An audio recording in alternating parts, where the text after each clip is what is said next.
You ever feel like you need a map just to get through the grocery store?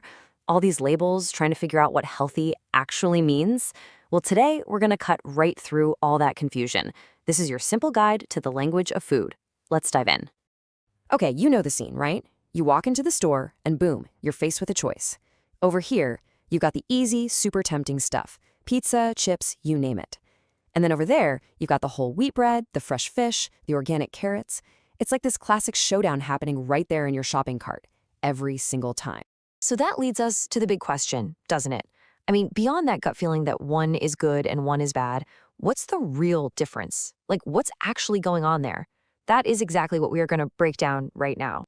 All right, to really get into that, let's clearly define the two sides in this grocery store showdown, because, understanding the words is really the first step to making better choices for yourself.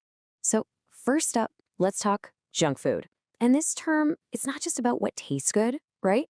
It's a real nutritional definition. We're talking about food that's packed with calories, usually from sugar or fat, but it offers pretty much none of the good stuff your body actually needs. Things like fiber, protein, vitamins, not much there. And yeah, this covers a ton of stuff we see every day. Think about it. Fast food burgers, sodas, all those packaged snacks. And look, they're often delicious, no doubt about it, but they just don't do a whole lot to actually fuel our bodies the right way. Okay, so on the flip side of that coin, you've got eating right. And this is so much more than just avoiding junk food. It's about being proactive. It's really about building a diet, a balanced one, that gives your body all the good stuff, all the nutrients it needs to really truly thrive. Okay, so now that we've kind of set the stage and defined the two sides, let's start decoding. Let's look at some of those common healthy words you see plastered all over labels in the grocery aisle. All right, let's start with a classic, whole wheat bread. So what's the deal here? Well, unlike white bread that uses processed flour, whole wheat bread is made with the whole grain. And that's a huge deal because it means it's packed with way more fiber and nutrients. It just makes it a much better, more nutritious choice for getting good, sustained energy.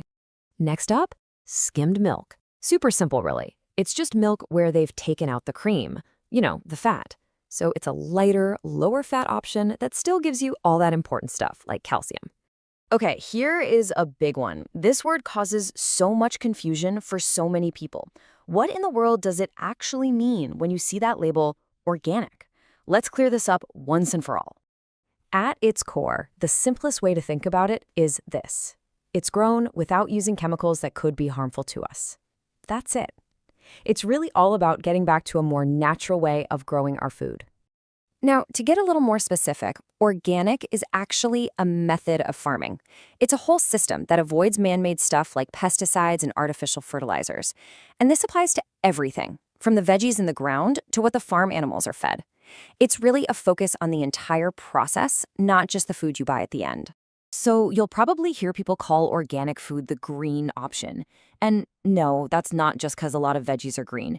It actually points to a really cool double benefit.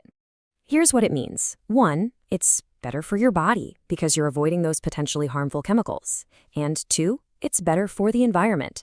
By not pumping all those artificial things into the soil and water, it's just healthier for the planet as a whole. A real win-win. Okay, so eating right, super, super important.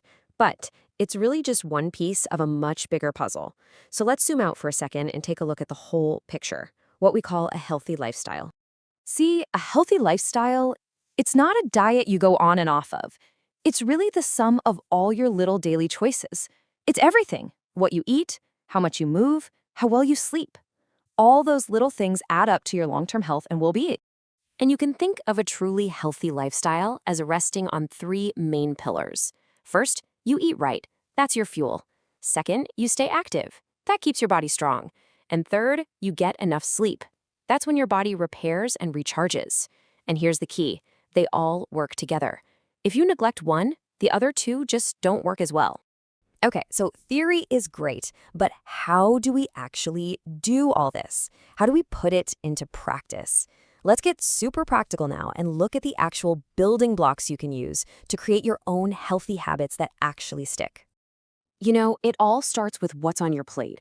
And a really healthy diet isn't about cutting things out or feeling restricted. It's all about variety. You want a good mix of all the different food groups, because that's how your body gets the different kinds of energy and building blocks it needs. And just look at how each food group plays its own special part. It's like a team. You've got proteins, like eggs and fish, building up your muscles. Whole grains, like brown rice, giving you that steady energy. Fruits and veggies are like your defense system, fighting off sickness. And dairy helps make your bones strong. See? It's all about teamwork. So, after all that, what does it all boil down to? It really just comes down to one simple action. Look, you don't have to completely overhaul your entire life overnight. It can start so small. So the question I want to leave you with is this: what's just one small, healthy choice you can make for yourself today?